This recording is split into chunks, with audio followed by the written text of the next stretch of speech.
আমি কুমিল্লায় মাহফিল করে লালমাই একটা জায়গা আছে, চাঁদপুর থেকে আসতেছি লালমাই, পেট্রোল পাম্পে একটা চা খাইলাম, লাল চা খাওয়ার পর 10 মিনিটের মধ্যে এমন পেট ব্যথা উঠলো, মনে হচ্ছে আমি মারাই যাব। গাড়ির ভিতরে আমি লাফাচ্ছি পাগলের মতো। আমার ড্রাইভার বারুদের মতো গাড়ি চালিয়ে ঢাকা নিয়ে গেছে। হসপিটাল ফরাজি হাসপাতালে অসংখ্য ভাই ঠাই আমার পরিচিত জন্না মসজিদ থেকে সবাই এসে গেছে, ডাক্তারও হাজির ইঞ্জেকশন নিয়ে। এখনই আমাকে পুশ করবে, আমি ব্যথায় পাগল হয়ে যাচ্ছি। যেই মাত্র আমি হাসপাতালে ঢুকলাম, ওয়াল্লাহে আমার ব্যথা নাই। আমি পুরো আজব, কিরে ওদেরকে লজ্জায় আমি কি বলবো, এতক্ষণ আমার অবস্থা যে সবাই টেনশনে ছিল, ব্যথা চলে গেছে, আমার রহস্য পাচ্ছি না। পরের দিন আমি জুমার পরে আম্মুকে ফোন দিলাম বাসায়, কি ব্যাপার কেমন আছে? বলে ওফুত কালকে রাতে 3টার দিকে আমার হঠাৎ কলজে একটা টান মারলো, আমি উঠে উজু বানিয়ে 2 রাকাত নামাজ পড়ে তোর জন্য দোয়া করছি। হায় হায় হায়, জাস্ট আমার মা হাত তুলে এদিকে চট্টগ্রামে হাত তুলে দোয়া করেছে রাতে 3:30টায়, ওদিকে আমার ব্যথা চলে গেছে। আপনার বউ আপনাকে বলবে, আরে তুমি কেন একা সব করো, তুমি তো মানুষ। আমি আমাদের বোনদেরকে বলবো, মনে রাখবেন আপনার স্বামী ভালো থাকলে আপনি সুখে থাকবেন, আর আপনার স্বামী ভালো থাকার মূল কারিগর বাপমা। বাপমা রাজি তো স্বামীর ইনকাম বরাবর, ঠিক কিনা জোরে কথা বলেন? স্বামীর সুস্থতা বরাবর, ইজ্জত বরাবর। ওরা যদি নারাজ হয়ে যায় আপনিও সুখে থাকতে পারবেন না। এই চেইনটা বুঝিয়ে দিবেন দুজনকেই। মাকে বুঝতে হবে, ছেলের বউ যদি গন্ডগোল করে ছেলে তো শান্তিতে কাজ করতে পারবে না, অফিসে ঠিক থাকবে না, ব্যবসায় ঠিক থাকবে না, প্রবাসে ঠিক থাকবে না। তাই ছেলের বউটাকে আমি নিজের মেয়ে মনে করি। মা যদি ছেলের বউকে নিজের মেয়ে মনে করে, ছেলে মানসিকভাবে সুস্থ থাকবে, সে গোটা দুনিয়া কাঁপাইতে পারবে। এখন যদি মিনিটে মিনিটে ফোন আসে, আমি পারতেছি না, আমাকে জ্বালাচ্ছে, তোমার মাকে দিয়ে হচ্ছে না, তাদেরকে নিয়ে যাও, আমি পারবো না, এখন ও কাজ করতে পারবে ছেলে? তাহলে দুজনকেই, বিবিকে মনে রাখতে হবে, তার মা যদি দোয়া করে সে ঠিক থাকবে, সে ঠিক থাকলে আমি ঠিক থাকবো। আর মাকে বুঝতে হবে, বউ যদি ভালো থাকে ছেলে টেনশন মুক্ত থাকবে, আমি ছেলের বউকে যত্ন করি। এটা খুব জরুরি, খুব জরুরি। এরপরে ভাগ করবেন না, কোনোদিন ভাগ করবেন না বাপ মাকে। অনেক ভাই আছে ফেব্রুয়ারি মাস শেষ আর প্যারাসিটামল কিনতেছে না। প্যারাসিটামল দাম কয় টাকা? 1 টাকা। কয় মার্চের 1 তারিখ থেকে তো বড় ভাইয়ের বাগে। আরে বিয়াক্কল, তুই তো 1 টাকা দিয়ে বেহেস্ত নিতে পারতি, পারস নাই, হাতছাড়া হয়ে গেছে। জন্য কোনোদিন বড় ভাই জানুয়ারি, সেজো ভাই ফেব্রুয়ারি, মেজো ভাই মার্চ, এই ভাগ কোনোদিন করতে যাবেন না। বলবেন যে ভাই রে, যতদিন আমার তৌফিক আছে আমারে সুযোগ দে। যদি একবার বাপ চলে যায়, হায় হায় হায়, আপনি গরিব, আপনি ফকির, আপনি মিসকিন, আপনার 50টা বাড়ি থাকুক আপনি গরিব, 100টা গাড়ি থাকুক আপনি গরিব। আর যার ঘরে বাপার মা আছে, চাল দিয়ে পানি পড়লেও সে ধনী। সেই মা মাছের পেটি কোনোদিন খাইছে কিনা খবর নিয়েন। বেশিরভাগ মা খাইছে পোড়া ভাত ডেকসির তলায় শেষে, অথচ মুখের হাসি এমন যে মনে হচ্ছে অনেক খাই ফেলাইছে। ছেলের টাকা দেখবেন মরার পরে আলমারির কোনায় পড়ে আছে, বালিশের নিচে, শাড়ির গিটে খরচ করতে 1000 বার ভেবেছে, আমার ফুতের টাকা, আমার ফুত অনেক কষ্ট করে কামাইছে। আমার নবী বলছেন, ওয়ালা তাউক্কান্না ওয়ালিদাইকা ইন আমারাকা আন তাখরুজা মিন আহলিকা ওয়া মালিক। তাদের বিরুদ্ধে যাওয়া যাবে না যদি ঘর থেকে বের করে দেয়, সম্পদ থেকে বঞ্চিত করে, সংসার থেকে বঞ্চিত করে, এরপরেও তাদের বিরুদ্ধে যাওয়া, এত শক্তি তাদের। আমি আমার বাবার ঋণ আমি কোনোদিন শোধ করতে পারবো না। আমার এই গাড়িটা আমার না, এটা আমার বাবার। আমার সব কিছু আমার বাবার। আমার বলতে কিচ্ছু নাই, আমিও আমার বাবার। আমার মোবাইলটাও আমার বাবার, আমার এই ট্যাপটাও আমার বাবার, আমার এই ঘড়িটাও আমার বাবার, আমার এই চশমাটাও আমার বাপ মার, আমার টুপিটাও বাপ মার। যতক্ষণ এরা বেঁচে আছে আমার মালিকও তারা।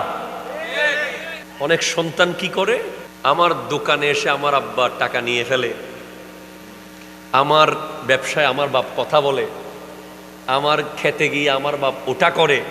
আরে বেটা বেয়াক্কল, তোর কি, তোর কিচ্ছু নাই। যতক্ষণ তোর বাপ বেঁচে আছে সব তোর বাপের, ঠিক কিনা কথা জোরে বলেন। অনেক বেয়াক্কল আছে মসজিদে দান করে, ডাইরেক্ট বাসায় বাবা আছে। আরে বোকা, বাবার হাত দিয়ে দিবেন, কথা কয় না। কোথাও আপনাকে দাওয়াত দিয়েছে, বলবেন আমার আব্বারে আগে দে, আমার আব্বা আছে। শ্বশুর বাড়ি থেকে দাওয়াত এসেছে, শ্বশুরকে বলবেন আব্বাকে ফোন দেন। ডিরেক্ট বাপ মাকে বাইপাস করে কোনো কিছু করা যাবে না, করা যাবে না, করা যাবে না। এখন কি করবেন, বাপ্পার সামনে কেমনে যাবেন? আমি প্রায় সময় কথা বলেছি, you have to take preparation, প্রস্তুতি। হজের মাস চলতেছে না এখন, হাজিদের জন্য কত প্রোগ্রাম, হজ ট্রেনিং, হজ প্রশিক্ষণ, তাদের ব্যাগ, নুসুক কাঠ, বাসন কোষণ, এহরামের কাপড়, কত প্ল্যান। এরপরে টিকিট, এরপরে মক্কা শরীফে হোটেল, মদিনা শরীফে হোটেল, পার্সোনাল ডক্টর, ওরে বাবা বিশাল প্ল্যান। প্রায় 6 মাস ধরে প্রস্তুতি, কথা কন না ভাই। এরপরেও হজ কবুল হইছে কেউ এসে বলতে পারবে আমার হজ কবুল? এই কথা বলতে পারবে কেউ? খোদা জানে, নবী জানে। কিন্তু আপনার ঘরে তো প্রতিদিন হজ কবুল, গ্যারান্টি, ওয়ারেন্টি। যতবার বলেন ততবার গ্যারান্টি দিয়েছেন কে? আমার নবী। তো আপনি মক্কা শরীফ যাওয়ার জন্য 6 মাস প্রিপারেশন নিতে পারলে, বাপ মার সামনে যাওয়ার জন্য 6 মিনিট প্রিপারেশন নেন। সুবহানাল্লাহ নাই? আরো জোরে বলেন না, 6 মিনিট। আজকের ওয়াজের প্রথম দায়িত্ব বাবা মার প্রতি সন্তানের দায়িত্ব। এই বিষয়ে প্রথম দায়িত্ব হলো বাপ মার সামনে জবান বন্ধ। আমল করতে পারলে কামিয়াব হবেন, আমল করতে পারলে ওই প্লাস্টিক থেকে তুলে এনে আল্লাহ এখানে বসিয়ে দেবে। বাপ যদি কিছু করতে নাও পারে, কোনো চাকরি করে না, কোনো ব্যবসা করে না, বসে বসে শুধু খায়, বিছানায় পায়খানা প্রস্রাব করে, কিচ্ছু করে না, এরপরেও বাপ যদি সন্তানের মাথার উপরে হাতটা রেখে বলে ফুত আমি আসি, এই একটা লাইনের মূল্য পৃথিবীর সমস্ত মন্ত্রী, মিনিস্টার, সমস্ত প্রেসিডেন্ট একসাথে মিলে আপনার মাথায় হাত দিয়ে যদি বলে আমি আসি, ওইটার চেয়ে কোটি কোটি গুণ পাওয়ারফুল বাবার হাত, বাবার বলা। প্লিজ, আমি আমার আব্বার ফ্যান। আমি এগুলো বলছি আপনাদের শিক্ষা দেওয়ার জন্য। আমি এখনো স্টিল সপ্তাহে অন্তত 2-4 বার আব্বুর পায়ে তেল মালিশ করে দিই, নিজ হাতে মালিশ করলেই বুঝি যে প্রতি মালিশে আমার র্যাঙ্ক বাড়তেছে। যে এটা আমি বুঝতে পারি যে আমার বাবা লজ্জা পায়। উনি গহিরা আলিয়া মাদ্রাসার মুহাদ্দিস সহকারী অধ্যাপক, আমি জামিয়ার প্রভাষক। আমি ওনার সামনে চলে যাই এমন ভাবে ইজিলি। অনেক সন্তান আছে ইজি যেতে পারে না বাবার সামনে, একটা দূরত্ব রেখে দিয়েছে। না, এই দূরত্ব রাখা যাবে না। দূরত্ব রাখলে আপনি অনেক নিয়ামত থেকে বঞ্চিত হবেন। আপনার উচিত হবে যে ওনার সাথে ফ্র্যাঙ্কলি হয়ে মুখ দিয়ে শুধু বের করিয়ে নেওয়া, তোমার তো বাড়ি আরো বহুত হইব, তোমার তো গাড়ি আরো হইব, এগুলো বের করে নিবেন। এই দুজন যদি চলে যায়, কথায় কথায় মুখ দিয়ে যা বলে তা হবে, এমন মানুষ পৃথিবীতে আপনি আর পাচ্ছেন না। প্রচুর নামাজ পড়ে কিন্তু জীবনে কোনো পরিবর্তন, নামাজ ঠিকই পড়ে। আপনি দেখবেন তার জাস্ট টাইম নামাজ পড়ে না। সে জোহরের নামাজ আসরের টাইমে, আসরের নামাজ মাগরিবের টাইমে, মাগরিবের নামাজ এশারের আগে আগে। কথা কয় না, কথা কয় না। এই সমস্ত ব্যক্তিদের লাইফে বারাকা আসে না। আল্লাহর সবচেয়ে প্রিয় আমল হলো আপনি আল্লাহকে সবার চেয়ে বেশি গুরুত্ব দিয়েছেন। যখন আজান পড়েছে আপনি দুনিয়ার সব কিছুকে গৌণ করে আল্লাহর জন্য যখন মসজিদে চলে গেছেন, আল্লাহর পছন্দ হয়ে গেছে যে আমার বান্দা দুনিয়ার সবার চেয়ে বেশি আমি আল্লাহকেই গুরুত্ব দেয়, সম্মান করে, আমাকে ভয় পায়, তাই আমার কাছে এসে গেছে। পিতা মাতার প্রতি সন্তানের দায়িত্ব ও কর্তব্য অনেক। একেবারে আমার নিজের হিসেবে সৎ কানেক যুবক আছে যারা কেউ 6 বছর পর বাপ মার কাছে চলে গেছে, আবার কেউ 10 বছর পর আবার বাবার কাছে ফেরত গেছে আমার এই বক্তব্যের কারণে। আল্লাহ তাআলা আমার প্রাণপ্রিয় রাহবার আল্লামা সৈয়দ মোহাম্মদ তাহের শাহ সাহেব কিবলা মুদ্দাজিল্লুহুল আলী দোয়ার নজরে এবং গত রমজানে 12 দিন যার খেদমত করার সুযোগ হয়েছে, একেবারে সরাসরি খেদমত পীর বাঙ্গাল আল্লামা সাবের শাহ কিবলা মুদ্দাজিল্লুহুল আলীর দোয়ার নজরে আল্লাহ আমাকে কালিমাতুল হক বলার তৌফিক দান করুক। সকলে বলুন আমিন।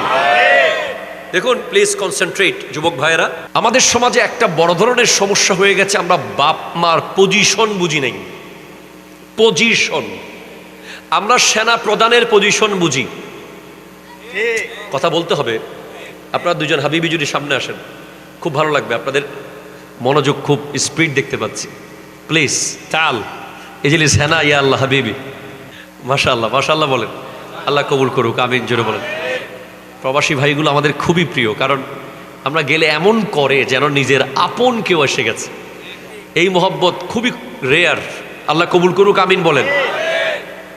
আমরা সেনা প্রধানের পজিশন বুঝি, আমরা র্যাপিড অ্যাকশন ব্যাটালিয়ন র্যাবের ডিজির পজিশন জানি, জানি এবং মানি। আমরা পুলিশের আইজির পজিশন জানি, মানি। ইভেন আমাদের নালন্দার চেয়ারম্যান সাহেবের পজিশনটাও আমরা জানি এবং মানি। এসব আমরা বুঝি। আমাদের অফিসের বসের পজিশন বুঝি, ব্যবসায়িক মাফিয়ার পজিশন বুঝি। দুটা মানুষের পজিশন বুঝি না, একটা হলো বাপ আর একটা হলো মা। ঠিক কিনা বলেন? আমরা মনে করি যে ওরা তো সবসময় আমাদের সাথেই থাকে। এক ঘরে থাকি, এক ঘরে খাই, এক ঘরে ঘুমাই, মন চাইলে রেগে যাই, মন চাইলে বকা দেই, আবার মন চাইলে হাসাই। ওনারা কে এমন হয়ে গেছে তাদের পজিশন আমরা বুঝি না। অথচ অ্যাকর্ডিং টু কোরআন এন্ড সুন্নাহ যদি আপনি তাদের পজিশন বোঝেন, ওলামায়ে কেরাম অবশ্যই আমার সাথে ইনশাআল্লাহ একমত হবেন, আল্লাহ এবং রাসূলের পরে, পীর ও মুর্শিদেরও আগে।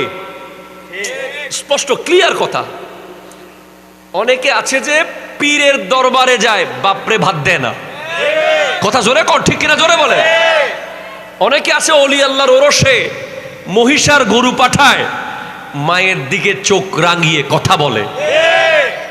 অনেকে আছে বড় বড় মসজিদ বানায়, বছরে বছরে উমরায় যায়, কিন্তু বউয়ের কথায় ওঠে আর বসে। এই ফ্যাক্টগুলো, এই টার্মগুলো বোঝার জন্য আপনার মাদ্রাসায় যদি ইলমে দ্বীন অর্জন করতেন তাহলে বুঝতেন।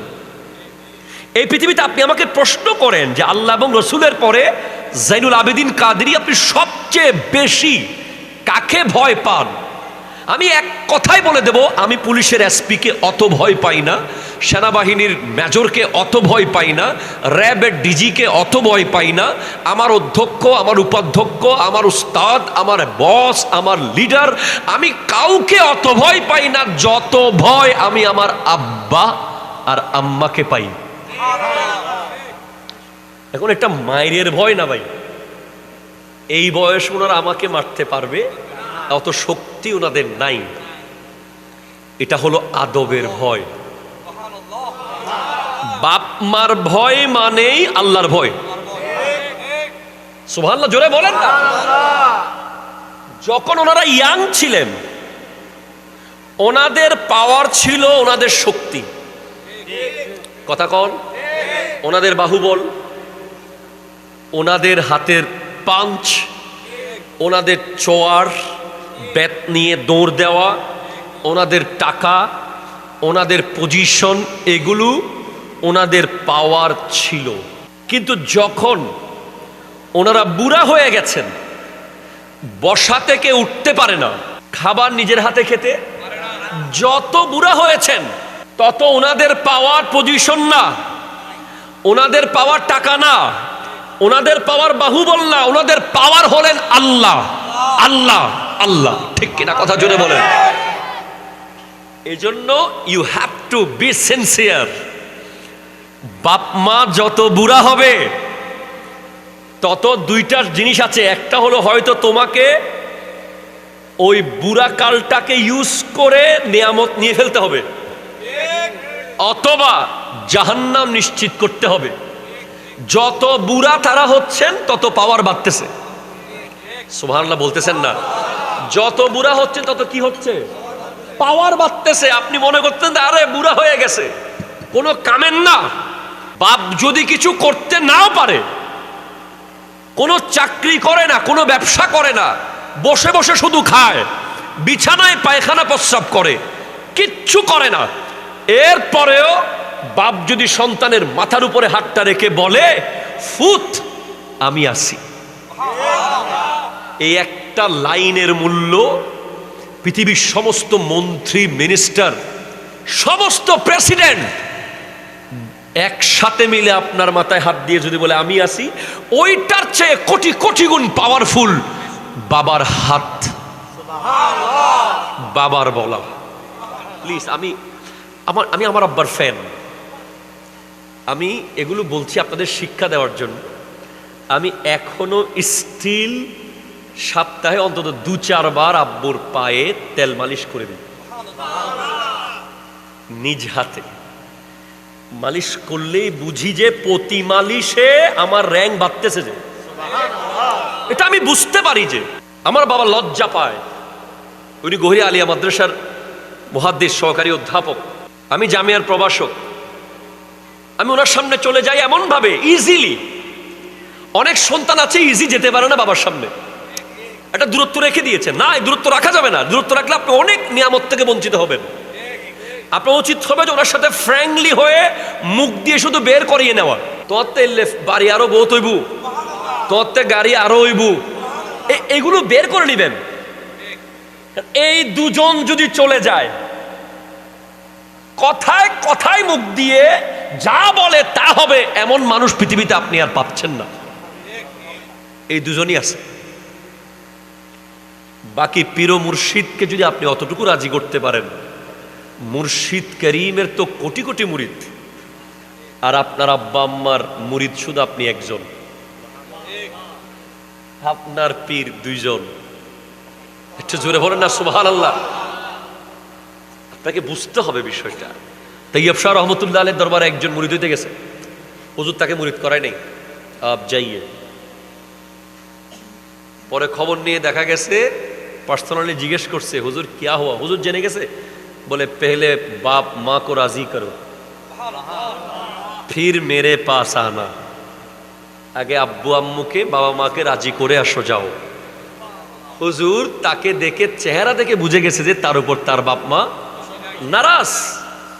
তো বাপ মা নারাজ হলে শুধু পীর নারাজ না, বরং রাসূল নারাজ, আল্লাহ নারাজ, গোটা জগৎ নারাজ। তার উপর রাজি আর কেউ নাই দুনিয়াতে, কেউ নাই, কেউ নাই, কেউ নাই।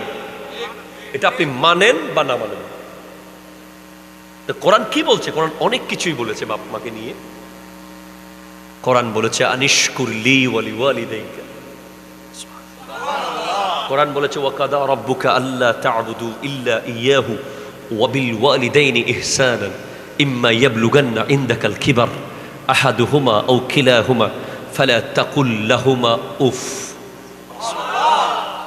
দেখেন উফ, what kind of উফ we are sounding?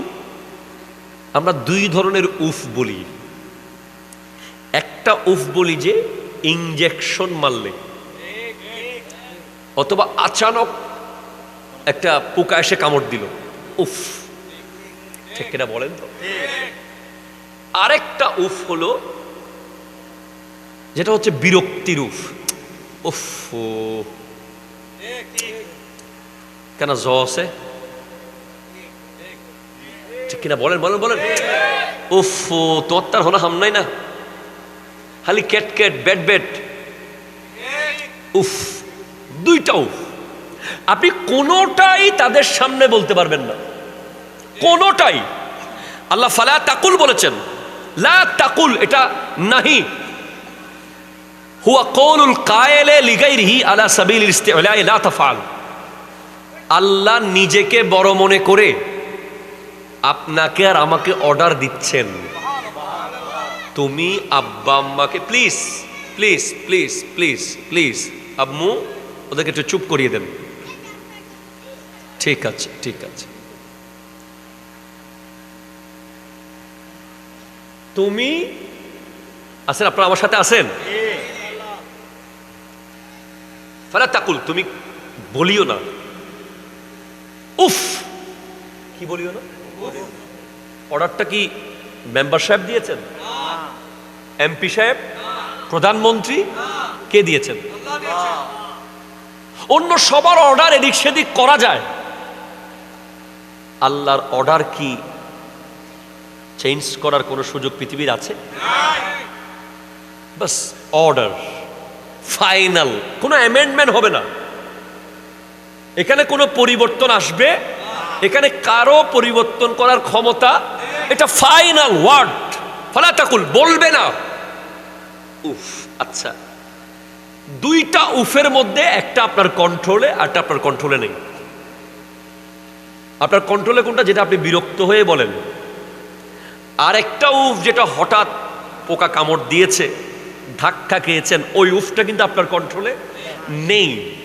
তো যেটা আপনার কন্ট্রোলে নাই, এটাও বাপ মার সামনে কন্ট্রোল করতে হবে। আরো জোরে বলে না। তুমি ব্যথা পেলেও ওনাদের সামনে উফ বলবা না, চুপ চুপ করে থাকবা। লিতাফাইল আযা, তুমি উসুলুশ শাসি পড়ো, এখানে দালালাতুন নাসের অধ্যায়ে এসেছে এই উদাহরণ। ইলমে ফিকার, উসুলে ফিকার অত্যন্ত মতবর কঠিন কিতাব, নুরুল আনোয়ারের চেয়েও কঠিন উসুলুশ শাসি। ওখানে এসেছে ফালা তাকুল লাহুমা উফ, আপনি তাদের সামনে ব্যথা পেলেও উফ বলবেন না। কেন বলবেন না? যে কারণ আপনার ব্যথায় তারা ব্যথিত হয়।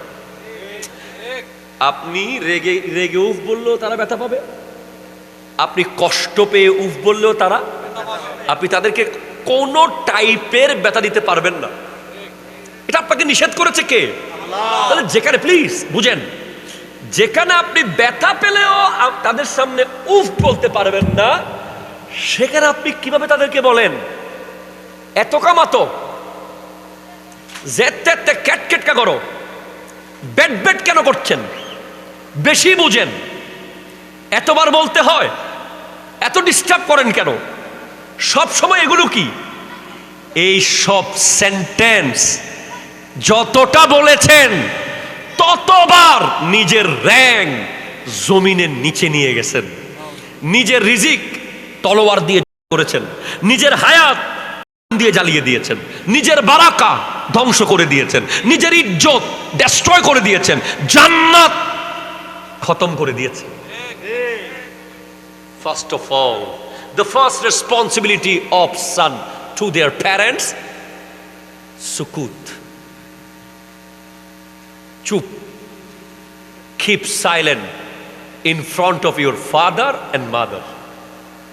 ওরা ভুল বলবে, ওরা ইলজিক্যাল বলবে, ওরা অযৌক্তিক বলবে, ওরা পাগলামি করবে, ওরা উল্টাপাল্টা বলবে, আপনাকে ওদের সামনে জ্ঞান দেখানোর অর্ডার আল্লাহ, অনুমতি, সুযোগ দেন নাই। আপনি এমএ পাস, আপনার আব্বা আম্মা 1 পাস, এর পরেও তাদের সামনে আপনাকে চুপ থাকতে হবে।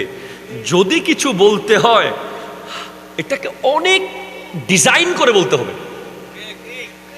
Direct word, direct sentence, no no no no, impossible. ইয়া হতাকার হইম না হনো হতা আছিল দিয়ে আমার ইয়া ওনার মন ভালো আসেনি। ইয়া ওই তোর মধ্যে ওই আর বন্দুক বন্দুক ইল্লে করছি দে ইল্লেই জিনিসটা আপনার না। সতর্ক, তুই কি হইতে লাগবে দেখিন নোর, খবরদার, অসম্ভব, impossible. There is no any kind of judgment, no any kind of court, no any kind of just who will জাজ ইউর প্যারেন্টস? আপনার আব্বা আম্মা যদি আপনাকে করে দেয়, তাদের বিচার করার অনুমতি ইসলাম দেয় নাই। সুবহানাল্লাহ বলতেছেন না আপনারা? তাদের বদলে ইসলামী আইন না, না আইন আছে তো, কেসাস। বাপ মা যদি সন্তানকে করে, ওর কেসাস নাই, নাই। বাপ মার বিরুদ্ধে তুমি কাঠগড়ায় দাঁড়াবে এমন কোন কোর্ট পৃথিবীতে নাই, এমন কোন উকিল পৃথিবীতে নাই। বাস যেটা বলেছে ঠিক আছে, ঠিক আছে। যতবার ঠিক আছে বলেছ, অতবার তোমার জান্নাতের দেওয়ালটা ঠিকভাবে উঠতেছে আর তৈরি হচ্ছে। প্লিজ প্লিজ, আমি আমার বাপ মার ওয়াজ খুবই প্র্যাকটিক্যাল। এটা বাপ মার ওয়াজ আমাকে মুখস্থ করতে হয় না, আমি যেগুলো আমল করি এগুলো বললে এনাফ আমার জন্য। আমি আমার বাবার ঋণ আমি কোনোদিন শোধ করতে পারবো না। যদি আমার এই গাড়িটা আমার না, এটা আমার বাবার, আমার সব কিছু আমার বাবার, আমার বলতে কিচ্ছু নাই, আমিও আমার বাবার। আমার মোবাইলটাও আমার বাবার, আমার এই ট্যাপটাও আমার বাবার, আমার এই ঘড়িটাও আমার বাবার, আমার এই চশমাটাও আমার বাপ মার, আমার টুপিটাও বাপ মার। যতক্ষণ এরা বেঁচে আছে আমার আমার মালিকও তারা। অনেক সন্তান কি করে, আমার দোকানে এসে আমার আব্বা টাকা নিয়ে ফেলে, আমার ব্যবসায় আমার বাপ কথা বলে, আমার খেতে গিয়ে আমার বাপ ওটা করে। আরে বেটা বেয়াক্কল, তোর কি, তোর কিচ্ছু নাই। যতক্ষণ তোর বাপ বেঁচে আছে সব তোর বাপের, ঠিক কিনা কথা জোরে বলে। অনেক বেয়াক্কল আছে মসজিদে দান করে, ডাইরেক্ট বাসায় বাপ আছে। আরে বোকা, বাবার হাত দিয়ে দিবেন, কথা কয় না। কোথাও আপনাকে দাওয়াত দিয়েছে, বলবেন আমার আব্বারে আগে দে, আমার আব্বা আছে। শ্বশুর বাড়ি থেকে দাওয়াত এসেছে, শ্বশুরকে বলবেন আব্বাকে ফোন দেন। ডিরেক্ট বাপ মাকে বাইপাস করে কোনো কিছু করা যাবে না, করা যাবে না, করা যাবে না। এখন কি করবেন, বাপ্পার সামনে কেমনে যাবেন? আমি প্রায় সময় কথা বলেছি, you have to take preparation, প্রস্তুতি। হজের মাস চলতেছে না এখন, হাজিদের জন্য কত প্রোগ্রাম, হজ ট্রেনিং, হজ প্রশিক্ষণ, তাদের ব্যাগ, নুসুক কাঠ, বাসন কোসন, এহরামের কাপড়, কত প্ল্যান। এরপরে টিকিট, এরপরে মক্কা শরীফে হোটেল, মদিনা শরীফে হোটেল, পার্সোনাল ডক্টর, ওরে বাবা বিশাল প্ল্যান। প্রায় 6 মাস ধরে প্রস্তুতি, কথা কন না ভাই। এরপরেও হজ কবুল হইছে কেউ এসে বলতে পারবে আমার হজ কবুল? কথা বলতে পারবে কেউ? খোদা জানে, নবী জানে। কিন্তু আপনার ঘরে তো প্রতিদিন হজ কবুল, গ্যারান্টি, ওয়ারেন্টি। যতবার বলেন ততবার গ্যারান্টি দিয়েছেন কে? আমার নবী। তো আপনি মক্কা শরীফ যাওয়ার জন্য 6 মাস প্রিপারেশন নিতে পারলে, বাপ মার সামনে যাওয়ার জন্য 6 মিনিট প্রিপারেশন নেন। সুবহানাল্লাহ নাই? আরো জোরে বলেন না, 6 মিনিট। আজকের ওয়াজের প্রথম দায়িত্ব বাবা মার প্রতি সন্তানের দায়িত্ব। এই বিষয়ে প্রথম দায়িত্ব হলো বাপ মার সামনে জবান বন্ধ। আমল করতে পারলে কামিয়াব হবেন, আমল করতে পারলে ওই প্লাস্টিক থেকে তুলে এনে আল্লাহ এখানে বসিয়ে দেবে। সুবহানাল্লাহ বলতেছেন না? আপনার সেক্টরে আপনাকে বসাবে আর কি, আমার সেক্টরে আমাকে বসিয়েছে। জবান তো হুজুর আপনার মেজাজ তো গরম থাকে, ব্যবসা করে আসছেন, লস খেয়েছেন, মাথা গরম, অফিসের কলিগের সাথে যুদ্ধ হয়েছে, মাথা গরম, পরীক্ষা খারাপ হয়েছে, মাথা গরম, মায়ের সামনে যাচ্ছেন, নো, যাওয়া যাবে না।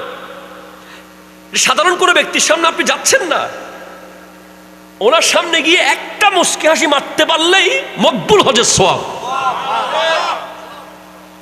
এবার আপনি কি করবেন? আপনি বাইরে আগে দাঁড়ান, দাঁড়িয়ে নিজেকে নিজে বলেন, এই নিজের নাম ধরে বলেন, ধরেন আপনার নাম কলিম। কলিম, তুমি এখন যার কাছে যাচ্ছ ওনার সামনে গিয়ে যদি মুস্কি হেসে দিতে পারো, তুমি হজের সওয়াব পাবা। সো তুমি এত বড় সুযোগ হারাইও না। তুমি পৃথিবীর সমস্ত নারীকে এক জায়গায় করে তাকাও, হজের সওয়াব পাবা না। তোমার মায়ের চেহারাটা লাগবে।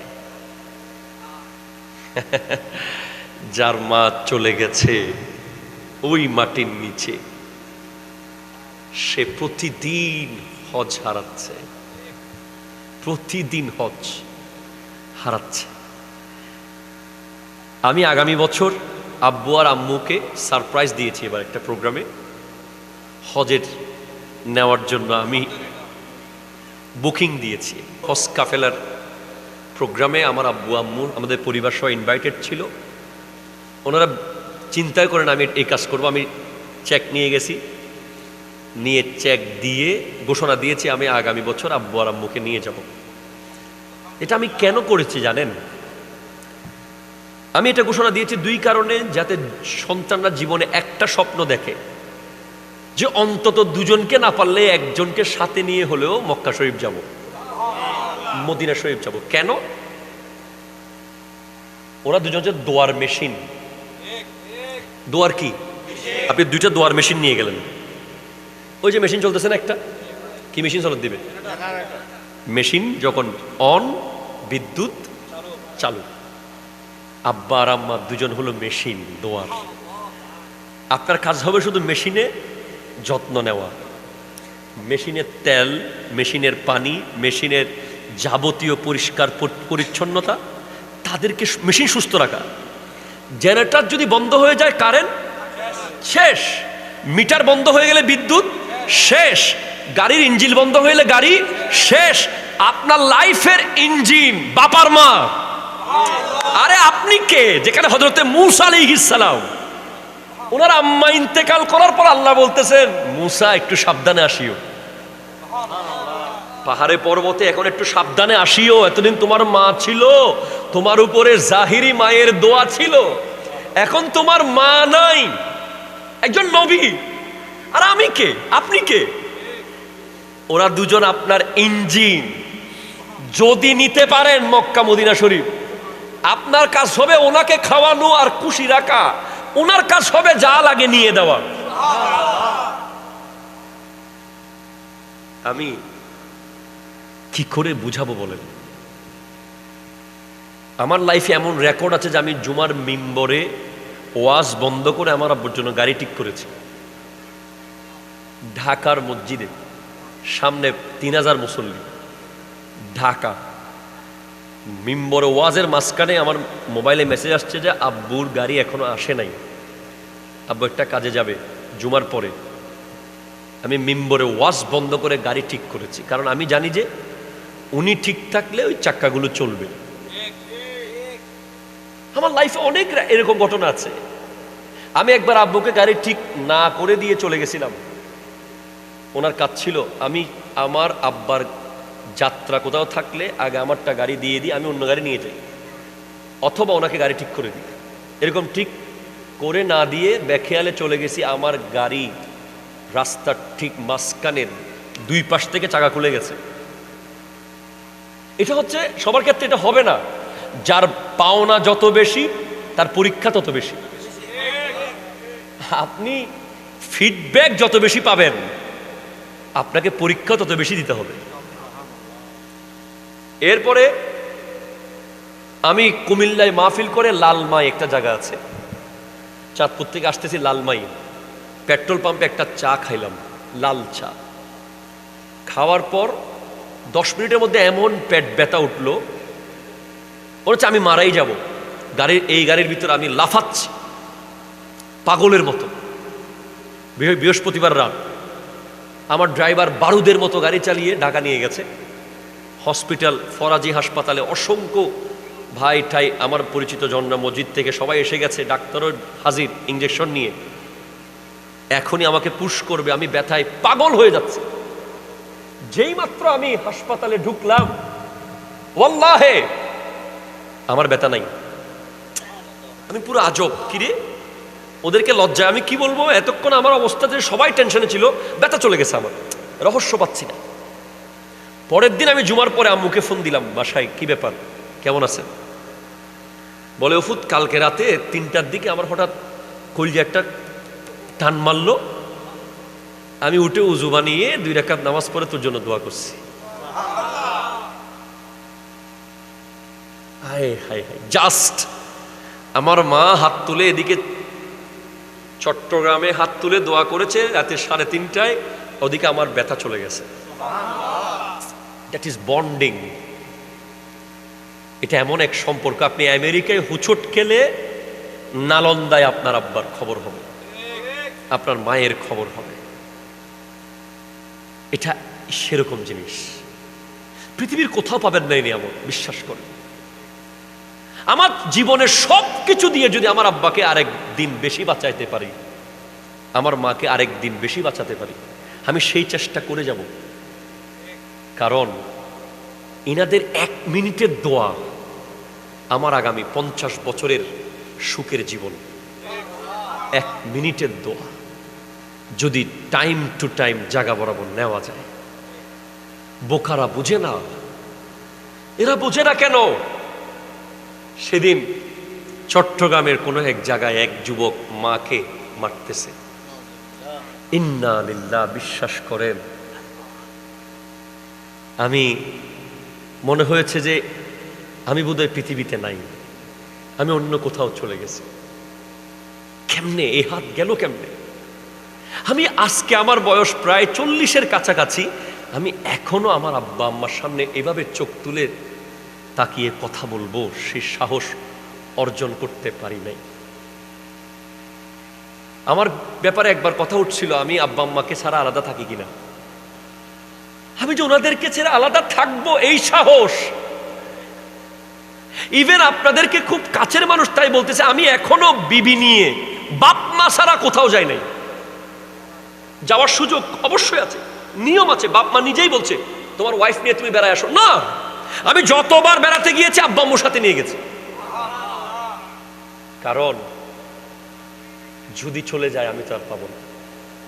পৃথিবীর সবকিছু রিপ্লেস হয়, আপনার জীবনের সবকিছু, ইভেন বউ যদি চলে যায় আরেকটা বিয়ে করতে পারবেন। কথা ক্লিয়ার কিনা বলেন না? আপনি 4 জন বিবি পাবেন, কিন্তু যদি একবার বাপ চলে যায়, হায় হায় হায়, আপনি গরিব, আপনি ফকির, আপনি মিসকিন, আপনার 50টা বাড়ি থাকুক আপনি গরিব, 100টা গাড়ি থাকুক আপনি গরিব। আর যার ঘরে বাপার মা আছে, চাল দিয়ে পানি পড়লেও সে ধনী। সেই মা মাছের পেটি কোনোদিন খাইছে কিনা খবর নিয়েন। বেশিরভাগ মা খাইছে পোড়া ভাত ডেকসির তলায় শেষে, অথচ মুখের হাসি এমন যে মনে হচ্ছে অনেক খাই ফেলাইছে। ছেলের টাকা দেখবেন মরার পরে আলমারির কোনায় পড়ে আছে, বালিশের নিচে, শাড়ির গিটে খরচ করতে 1000 বার ভেবেছে আমার ফুতের টাকা, আমার ফুত অনেক কষ্ট করে কামাইছে। আমার নবী বলছেন, ওয়ালা তাউক্কান্না ওয়ালিদাইকা ইন আমারাকা আন তাখরুজা মিন আহলিকা ওয়া মালিক। তাদের বিরুদ্ধে যাওয়া যাবে না যদি ঘর থেকে বের করে দেয়, সম্পদ থেকে বঞ্চিত করে, সংসার থেকে বঞ্চিত করে, এরপরেও তাদের বিরুদ্ধে যাওয়া। এত শক্তি তাদের দিয়েছেন কে? দরুদ শরীফ, আল্লাহুম্মা। একটি হজের সওয়াব মিলে, মকবুল হজের সওয়াব মিলে, মাকে একবার দেখিলে মা কেন এত দামি জানে না সকলে। জানতো যদি পড়তো দেখে কোরআন হাদিস খুলে। আল্লাহর ওলি বায়েজিদের বিরল ঘটনা, মায়ের সেবায় ছিল তাহার উত্তম নমুনা। আল্লাহর ওলি বায়েজিদের বিরল ঘটনা, মায়ের সেবায় ছিলেন তিনি উত্তম নমুনা। ছেলের জন্য দোয়া করে, ছেলের জন্য দোয়া করে, মায়ে দুহাত তুলে, মা কেন এত দামি জানে না সকলে। 10 মাস 10 দিনে গর্ভে ধারণ করেছিলেন মা, কত কষ্ট দুঃখ আর সইছে যন্ত্রণা, কত কষ্ট দুঃখ আর সইছে যন্ত্রণা। সেই মাকে কষ্ট দিলে, সেই মাকে কষ্ট দিলে আল্লাহ নারাজ বলে, মা কেন এত দামি জানে না। চিৎকার দিয়ে বলেন না সুবহানাল্লাহ। সেকেন্ড রেসপন্সিবিলিটি হলো বাপ মার মুখে হাসি ফোটানো। একটা জোরে বলো সুবহানাল্লাহ, জোরে বলো। বাপ মার মুখে হাসি ফোটানো। আমি আমার যুবক ভাইদেরকে একটা কথা বলি, এখানে ছাত্র কারা? একটু হাত তুলেন তো। ছাত্র এখনো স্টিল লেখাপড়া করছেন? মাশাআল্লাহ, আপনারা একটু খেয়াল করেন। ছাত্র 2 ধরনের আছে। এক ধরনের ছাত্র হলো যাদের কারণে বাপ মা সম্মানিত হয়, ঠিক কিনা বলেন তো? আরেক ধরনের ছাত্র যাদের কারণে বাপ মা লজ্জিত হয়। আমি মনে করি ওই ছাত্র সফল, ওই MA পাস সফল, যে MA পাশের ক্লাস 7, 8 যখন থেকে বুঝ হয়েছে তখন থেকে MA পর্যন্ত তার কোনো বিচারের জন্য বাপ মাকে মাদ্রাসায় যেতে হয় নাই, ঠিক কিনা বলেন তো? যেই ছাত্রের জন্য বাপ মাকে স্কুলে কলেজে মাদ্রাসায় গিয়ে শিক্ষকের সামনে সরি বলতে হয়, আর ফোয়া দুষ্গজ্জি মাপ করি দন, সোজা আর ফোয়ার কেন ফাঁস করাই দন, ও ছাত্র কেমনে হয়? ও অছাত্র, কুছাত্র। কথা বলেন। জীবনে যেন কোনোদিন আব্বা আম্মাকে তোমার বিচারের জন্য যেতে না হয়। কথা বলেন। এ ব্যাপারে সতর্ক থাকার দরকার আছে না নাই? অ্যালার্ট থাকার দরকার আছে না নাই? প্রথম দায়িত্ব চুপ থাকা। অন্য ওলামায়ে কেরাম প্রথম দায়িত্ব বলবে বাপ মার হক আদায় করা, খাবার দেওয়া, বাড়ি দেওয়া, কাপড় দেওয়া। আমি বলবো প্রথম দায়িত্ব চুপ থাকা। কথা বলেন ঠিক কিনা? ওদের সামনে জ্ঞানের বাহাদুরি দেখানো যাবে, পজিশন দেখানো যাবে? ওদের সামনে আজীবন আমি ছাত্র, আজীবন কি ছাত্র। সেকেন্ড রেসপন্সিবিলিটি তাদের মুখে হাসি ফোটানো, তাদের যাবতীয় ভরণ পোষণ দেওয়া। হাসি ফোটানো ছাত্র জীবন পর্যন্ত। ছাত্র জীবনের পরে আপনার দায়িত্ব তাদের ভরণ পোষণ দেওয়া। যদি সুযোগ পান ভাইদেরকে বলবেন, ভাই আপনাদের কাছে জায়গা সম্পত্তি চাই না, আব্বা আম্মার ভাগটা আমাকে দিয়ে দাও। সুবহানাল্লাহ বলো। আপনার বউ আপনাকে বলবে, তুমি কেন, তুমি, আরে তুমি কেন একা সব করো, তুমি তো মানুষ। আমি আমাদের বোনদেরকে বলবো, মনে রাখবেন আপনার স্বামী ভালো থাকলে আপনি সুখে থাকবেন, আর আপনার স্বামী ভালো থাকার মূল কারিগর বাপমা। বাপমা রাজি তো স্বামীর ইনকাম বরাবর, ঠিক কিনা জোরে কথা বলেন? স্বামীর সুস্থতা বরাবর, ইজ্জত বরাবর। ওরা যদি নারাজ হয়ে যায় আপনিও সুখে থাকতে পারবেন না। এই চেইনটা বুঝিয়ে দিবেন দুজনকেই। মাকে বুঝতে হবে, ছেলের বউ যদি গন্ডগোল করে ছেলে তো শান্তিতে কাজ করতে পারবে না, অফিসে ঠিক থাকবে না, ব্যবসায় ঠিক থাকবে না, প্রবাসে ঠিক থাকবে না। তাই ছেলের বউটাকে আমি নিজের মেয়ে মনে করি। মা যদি ছেলের বউকে নিজের মেয়ে মনে করে, ছেলে মানসিকভাবে সুস্থ থাকবে, সে গোটা দুনিয়া কাঁপাইতে পারবে। এখন যদি মিনিটে মিনিটে ফোন আসে, আমি পারতেছি না, আমাকে জ্বালাচ্ছে, তোমার মাকে দিয়ে হচ্ছে না, তাদেরকে নিয়ে যাও, আমি পারবো না, এখন ও কাজ করতে পারবে ছেলে? তাহলে দুজনকেই, বিবিকে মনে রাখতে হবে, তার মা যদি দোয়া করে সে ঠিক থাকবে, সে ঠিক থাকলে আমি ঠিক থাকবো। আর মাকে বুঝতে হবে, বউ যদি ভালো থাকে ছেলে টেনশন মুক্ত থাকবে, আমি ছেলের বউকে যত্ন করি। এটা খুব জরুরি, খুব জরুরি। এরপরে ভাগ করবেন না, কোনোদিন ভাগ করবেন না বাপ মাকে। অনেক ভাই আছে ফেব্রুয়ারি মাস শেষ আর প্যারাসিটামল কিনতেছে না। প্যারাসিটামল দাম কয় টাকা? 1 টাকা। কয় মার্চের 1 তারিখ থেকে তো বড় ভাইয়ের বাগে। আরে বিয়াক্কল, তুই তো 1 টাকা দিয়ে বেহেস্ত নিতে পারতি, পারস নাই, হাতছাড়া হয়ে গেছে। জন্য কোনোদিন বড় ভাই জানুয়ারি, সেজো ভাই ফেব্রুয়ারি, মেজো ভাই মার্চ এই ভাগ কোনোদিন করতে যাবেন না। বলবেন যে ভাই রে, যতদিন আমার তৌফিক আছে আমারে সুযোগ দে। এই ব্যাপারে স্বার্থপর হবেন। বাপ মাকে নিয়ে ফেলা, সুবহানাল্লাহ হদ্দে। আর ওরা যদি বলে আরো দিন করিব, ঠিক আছে, অসুবিধা নেই, কিন্তু সারা জীবন কার ভাগে? আমার ভাগে। আল্লাহ বুঝার তৌফিক দান করুক, আমিন জোরে বলেন। মা ওই ফাটা ফাটা ট্যাং, মুড়ি ফেটে গেছে, ছেলের টাকা খরচ হবে এই জন্য ক্রিম কিনে নাই, কোনো টাকা বাঁচাইছে।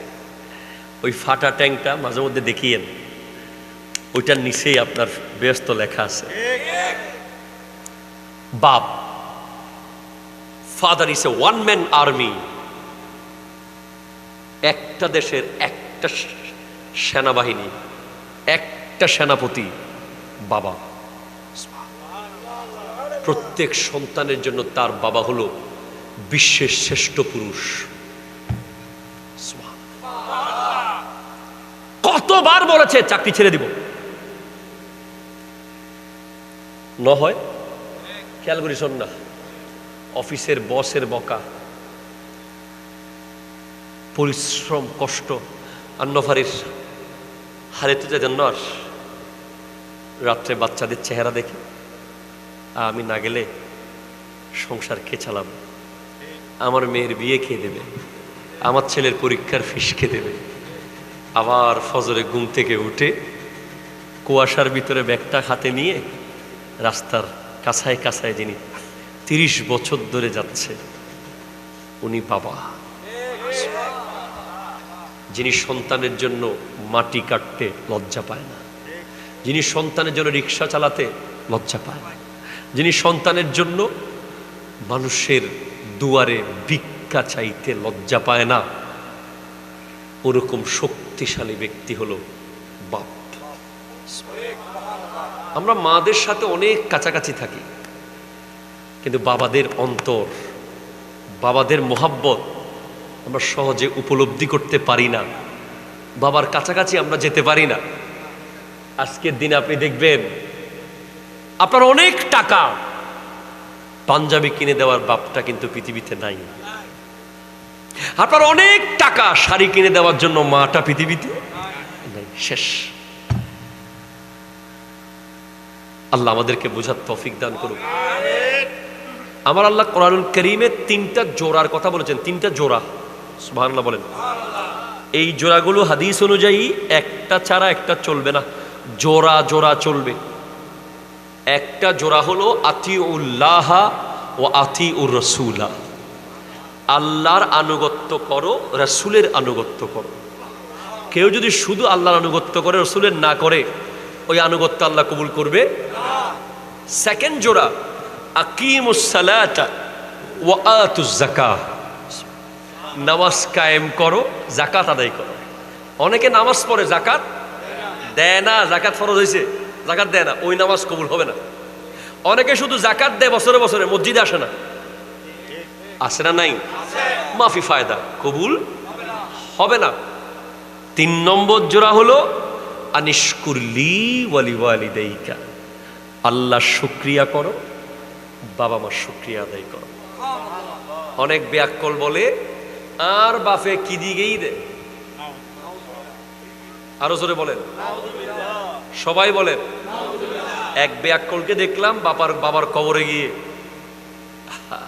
হাই হাই, আরে বদনসিব, কবরের বেড়াটার ভেঙে ফেলতেছে। কি দিয়ে গেছস, আমগরে ফকির বানাই গেছস। আহা, আপনার বাপ যদি আপনাকে 1 কড়া জমিও দিয়ে না যায়, আপনাকে যদি আপনার বাপ মা 1 টুকরো রুটিও দিয়ে না যায়, এরপরও আপনি আপনার বাবার কাছে আজীবন ঋণী, কারণ উনি আপনাকে এই দুনিয়া দেখিয়ে আখিরি নবীর উম্মত বানিয়ে দিয়ে গেছে।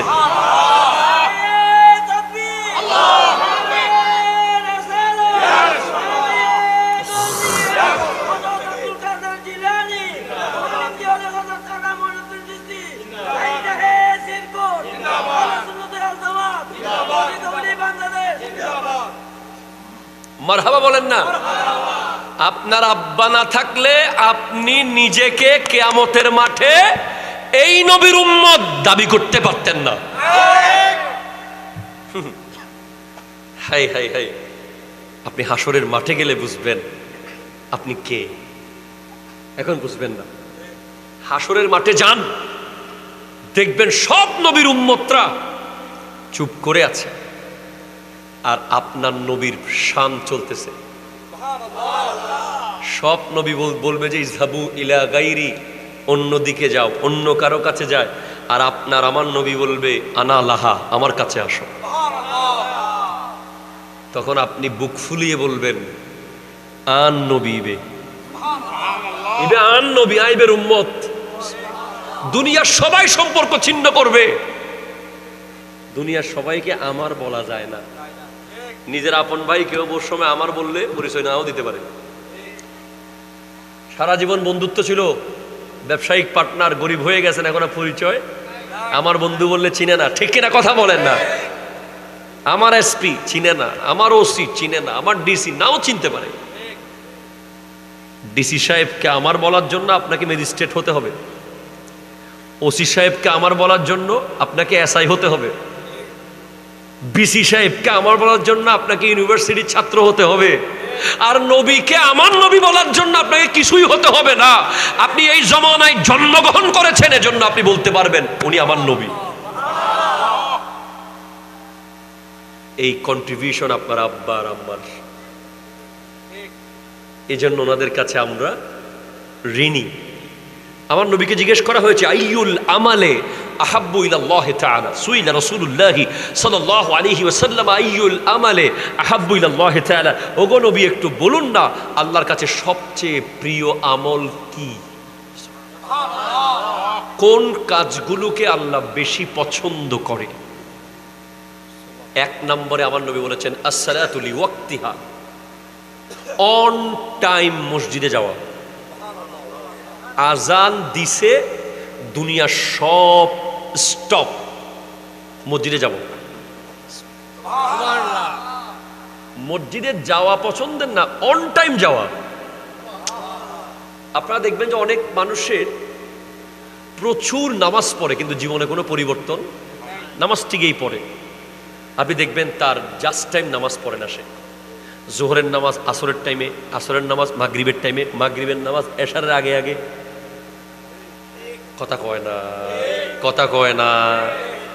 এই সমস্ত ব্যক্তিদের লাইফে বারাকা আসে না। আল্লাহর সবচেয়ে প্রিয় আমল হলো আপনি আল্লাহকে সবার চেয়ে বেশি গুরুত্ব দিয়েছেন। যখন আজান পড়েছে আপনি দুনিয়ার সব কিছুকে গৌণ করে আল্লাহর জন্য যখন মসজিদে চলে গেছেন, আল্লাহর পছন্দ হয়ে গেছে যে আমার বান্দা দুনিয়ার সবার চেয়ে বেশি আমি আল্লাহকেই গুরুত্ব দেয়, সম্মান করে, আমাকে ভয় পায়, তাই আমার কাছে এসে গেছে। এন্ড সেকেন্ড হলো বিররুল ওয়ালিদাইন, বাবা মার সাথে উত্তম আচরণ করা। সেকেন্ড, নামাজের পর। থার্ড ওয়াল জিহাদু ফি সাবিলিল্লাহ, আল্লাহর রাস্তায় জিহাদ করা। তাইলে বাপ মার খেদমত আগে না জিহাদ আগে? বদরের পরে বাপ মার খেদমত আগে, উহুদের পরে বাপ মার খেদমত আগে, খন্দকের পরে বাবা মার খেদমত আগে, দুনিয়ার সমস্ত জিহাদ ইসলামের জন্য পরে বাপ মার খেদমত। এটা জয়নুল আবেদিন বলে নাই, নবীজি বলেছেন। শেষ কথা। আচ্ছা একটা কথা বলেন, ধরেন সাহাবী, একজন সাহাবীর হওয়ার জন্য এই মুহূর্তে কত কোটি টাকা দিতে পারলে হতে পারবেন? ধরেন কোন টাকার অ্যামাউন্ট নির্ধারণ করা যাবে সাহাবী হওয়ার জন্য? সুযোগই তো নাই।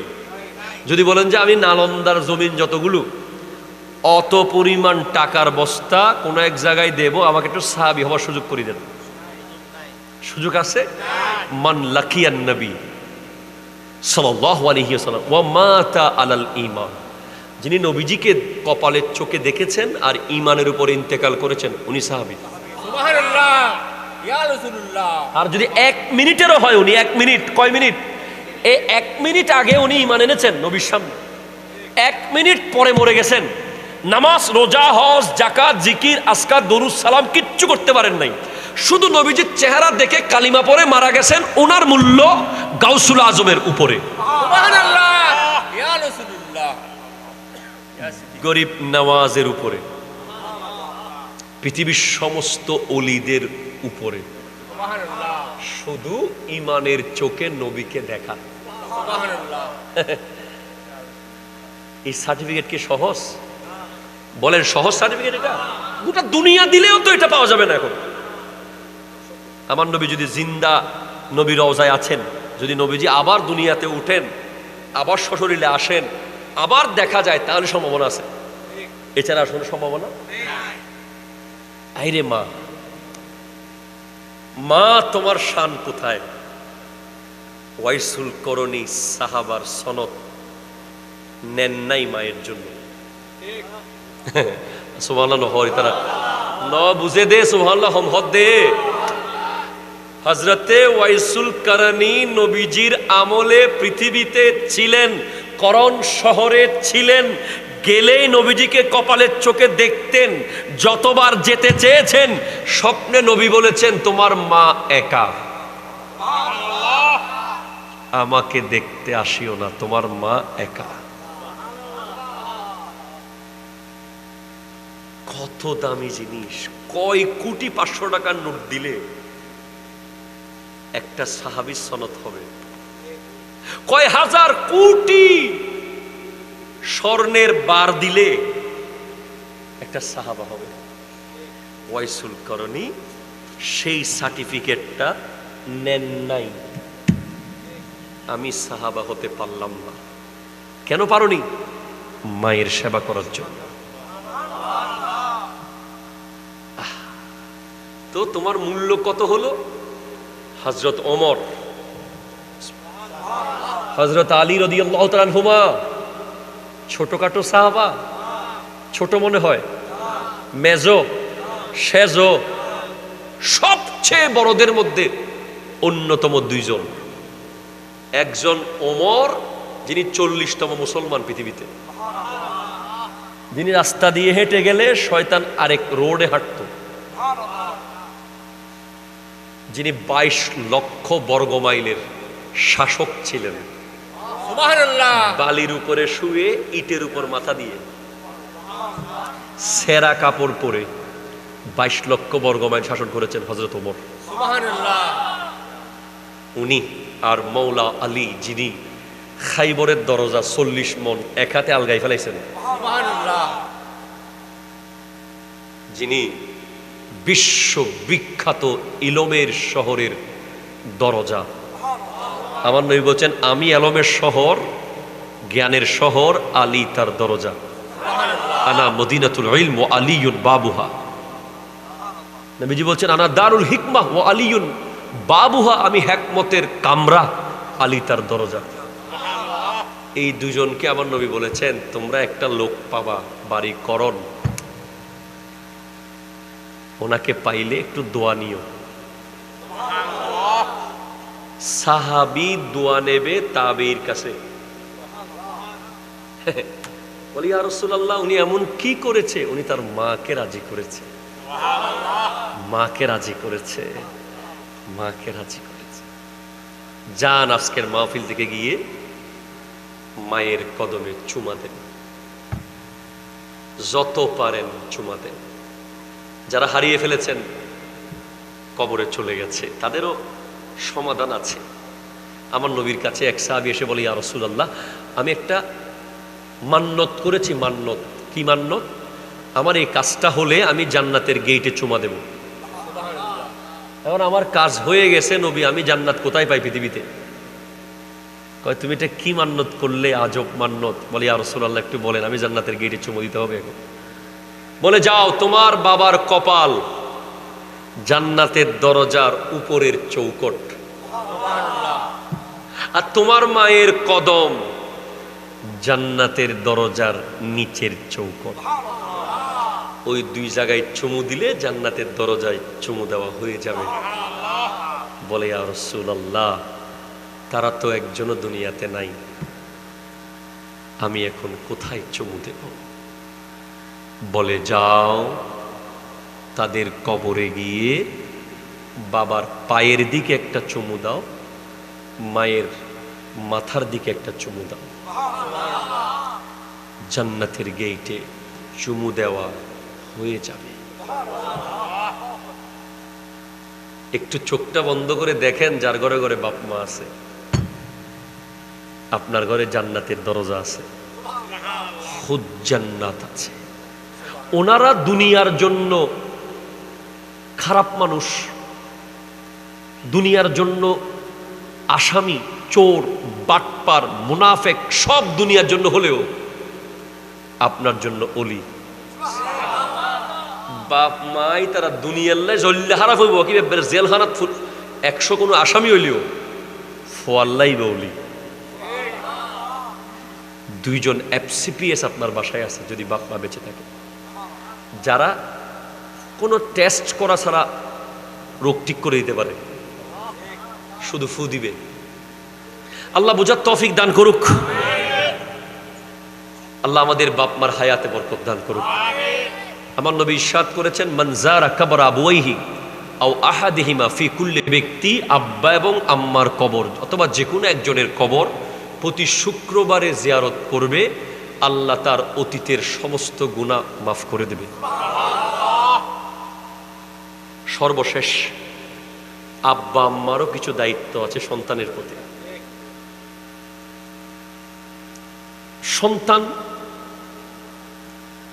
অনেক বাবা মা আছে তাদেরকে শাসন করে না, সারাক্ষণ ব্যবসা ব্যবসা, চাকরি চাকরি, দোকান দোকান, বিদেশ বিদেশ, ছেলে মেয়ের কোনো খবর না। এগুলো মেশিনের মতো যেন মানুষ হয়ে যাচ্ছে, এমন না। কুল্লুকুম রাইন ও কুল্লুকুম মাসউলুন আন রাইয়াতিহি। আপনার সন্তানকে আপনার শাসন করতে হবে, বারণ করতে হবে, আদর করতে হবে। সন্তানের 3টা গুরুত্বপূর্ণ হক বাপ মার প্রতি। 1 নম্বর, বিয়ের আগে তার জন্য একটা নেককার মা আনা। মানে সন্তান দুনিয়াতে আসার আগে এই হক শুরু হয়ে গেছে। দুনিয়াতে আসার আগে তার হক হলো তার আব্বা তার জন্য একটা নেককার মা আনবে। কি কার মা? কি কার? নেককার। আর 2টা হক দুনিয়ায় আসার পরে, একটা হলো ইসলাম সম্মত নাম দেওয়া, আর একটা হলো ইলমে দ্বীন শিক্ষা দেওয়া। আপনি তারে ডাক্তার বানান, ইঞ্জিনিয়ার বানান, প্রফেসর বানান, ব্যারিস্টার বানান, যা মন চায় বানান, আগে তারে আপনি কিছু হলেও কোরআন হাদিসের জ্ঞান শিখান। অন্তত 4 খলিফার জীবনী, নবীর জীবনীটা তাকে আগাগোড়া পড়াই শোনান, যাতে সে ডাক্তার হলেও বাটপাত যেন না হয়। কথা জোরে বলেন না, ঠিক কিনা? সে ইঞ্জিনিয়ার হলে যেন রডের জায়গায় বাঁশ না ঢুকাই দেয়, সে উকিল হলে যেন টাকার বিনিময়ে বিচার বেশ কম না করে, সে যেন মিম্বরে দাঁড়িয়ে নবীর বিরুদ্ধে কথা না বলে। আল্লাহ পাক আজকের মাহফিলকে কবুল করুক।